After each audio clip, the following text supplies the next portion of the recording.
อ้าวบัดนี้เป็นจังซี่แหล้วพี่น้องเอ้ยมาอยู่ห้องหมอเมืองบัดนี้เออเออห้องหมอถนัดบัดนี้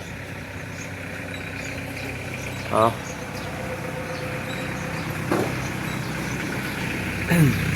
ไปพี่น้องเอ้ยอ้าวกราบทักทายสบายดีพ่อแม่พี่น้อง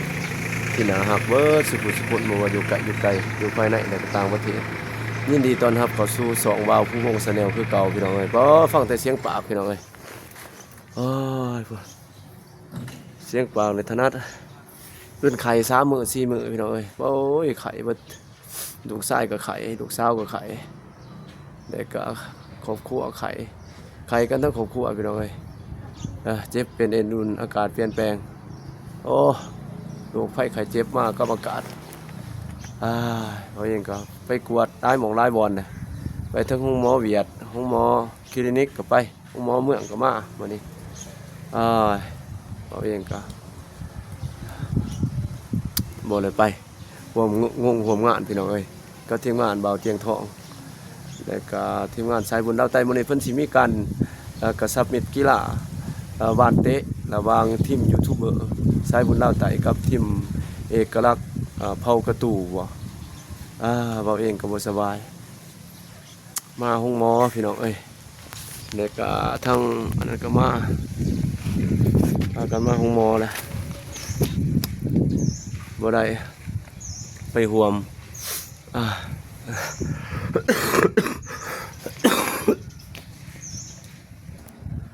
ว่าบ่ได้ไปห่วมงานน้ำเพิ่นขอโทษหลายๆพี่น้องเอ้ยเห็นบ่เจ็บนี่จนไอจะคอแตกหมดพี่น้องเอ้ยเบาจนเปลี่ยนเสียงเลยนี่เสียงเบาต่างเลยคนหน้าจนหยอดลงกินยาเบิดทิศเนี่ยเนาะปลานักหน่วงแถวนี้ที่ว่าหายแห้งไข้หวัดแถวนี้ที่ว่าเป็นสายพันธุ์ใหม่โอ้ก็มาแจ้งพี่น้อง FC แต่ของบ่าววงแต่ของทีมงานสายบุญเล่าไต่บ่าววงไปซ้ายคือบ่มาห่วมงานกับทีมงานเบาเตียงบ่สบายพี่น้องเอ้ยหลายมื้อแล้วบ่สบายกินแต่ยาช่วงนี้อากาศเปลี่ยนแปลงนี่นับตั้งแต่อากาศมันเปลี่ยนมันแปลงเลยก็เป็นไข้มาเลยพี่น้องเอ้ยร่างกายบ่ค่อยดีช่วงนี้มันแปรมันพันอันนี้จังเลยพี่น้องเอ้ยทุกครั้งอนัตตาจะได้มันเจ็บโดยธรรมศาสตร์ของมันเป็นธรรมศาสตร์ของมันกินยาแก้กันไปพี่น้องเอ้ยเขาหมอไปกวดแล้วก็กินหวานกินยาไปสู้กันไปกับโรคภัยไข้เจ็บ FC ของบ่าววงก็ขึ้นหอดคิดถึงกันบ่าววงก็ขึ้นหอด FC แล้วก็ทีมงานสายบุญบ่ได้ไปร่วมงานก็ส่งกำลังใจ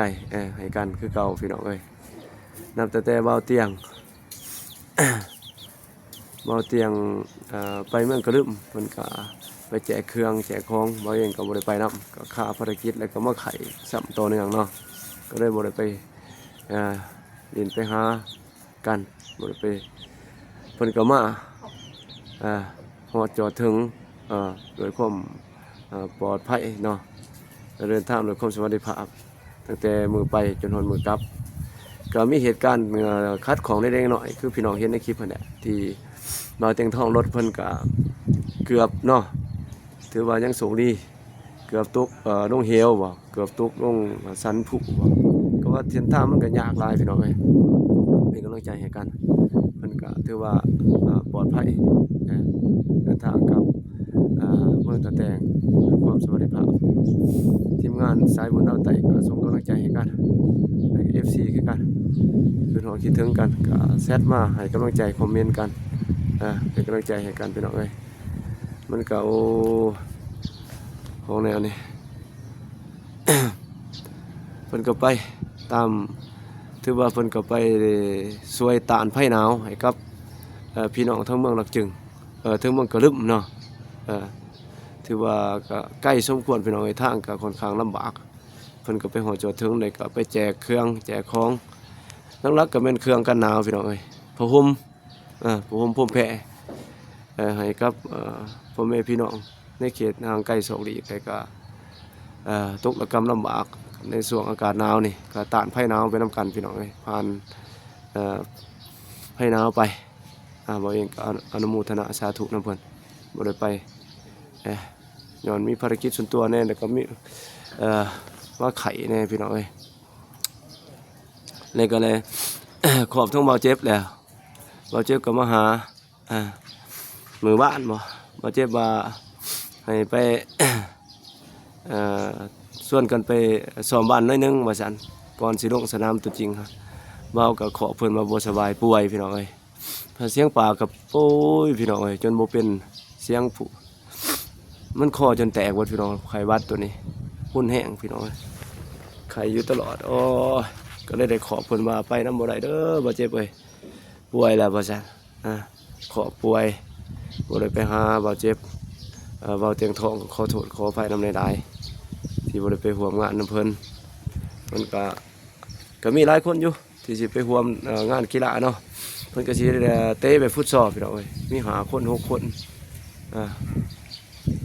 คน6คนไปเบิ่งกันพี่น้องสิพาพี่น้องมาเบิ่งห้องหมอเมืองอันนี้ห้องหมอเมืองท่าแตงมื้อนี้เป็นวันพักเป็นวันพักการก็บ่ค่อยหลายมีแต่พนักงานเพิ่นยามกับคนเจ็บก็บ่ค่อยหลายปานใดไปจะได้ออกมานี่สุกเสริญตัวนี้นี่มีคนเจ็บมารอท่าเด็กๆน้อยๆนี่ตัวนี้ซีเมนต์ตึกอีหยังเนาะตัวนี้แล้วบ่เห็นบ่ไปใส่ได้พอนะถ่ายให้เบิ่งมันอยู่แต่ห้องหมอห้องแม่ไปบัดนี้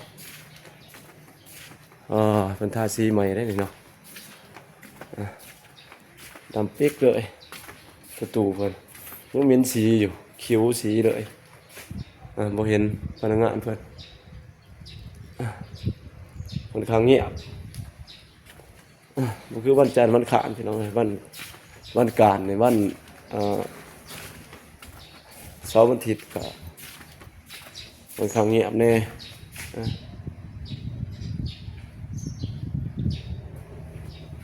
บ่เห็นไปจะได้มาจะได้นี่อาคารหลังเก่าตัวนี้หลังใหม่พี่น้องอาคารคนเจ็บพยาบาล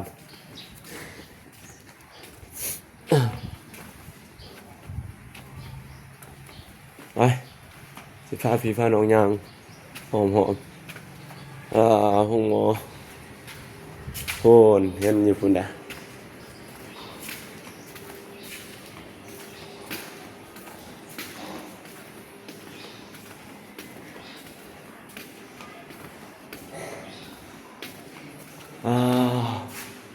มีโปสเตอร์ต่างๆนะเต็มที่เลย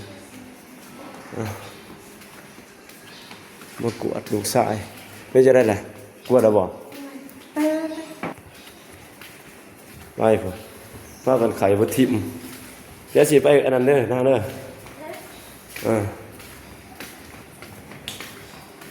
วันไม่เดือดข้าวบอกวันนี้ยังไง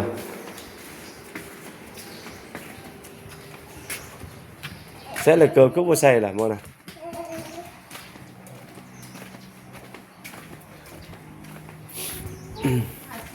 มันต่างแห้งอยู่ดีเลยวัดตัวนี้ไข่ขึ้นสูงขนาดอีกยังอีกบ้านนี่จะเห็นยังเนี่ยนะตั้งบ่อยากดินตั้งบ่ระวังตกเลยเจ้าก็กวนคือกันบ่เจ้าฮะไอ้นาวสวรรค์นะเอาน้ำอุ่นมาเสร็จให้ลูกนะ น้ำอุ่นอยู่ใส่เลยสิมีน้ำอุ่น เอาน้ำหอมหยิบเอาน้ำหอม นี่น้าสันกับอยู่นี่ได้เลยนะใครล่ะกวดอยู่ห้องนี่ ผู้จักจะไฟหยามสำเร็จเลย คือบ่ทำผู้อยู่นะเขาไปกินข้าวบ่ ท่านหอมโม่งติ นี่ใส่ได้ไอ้แห้งทรงหน้ามันติมันบ่นี่ พอมาเจ้าเดือดก้อนนี่ข่าวกระโปรงเลยข่าวเจ้าเดือดข่าวแตง จออยู่เดือดอยู่นี่บ่ เออ ถามคนตีไผระยะอยู่นี่ก็บ่เห็นคนมีแพทย์อยู่หั่นบ่บ่ล่ะแพทย์เพิ่นอยู่หั่นบ่สิจบคลิปไปซ้ำนี้ก่อนเด้อพี่น้องเอ้ยโอกาสหน้าพอกันใหม่สบายดีบ๊ายบาย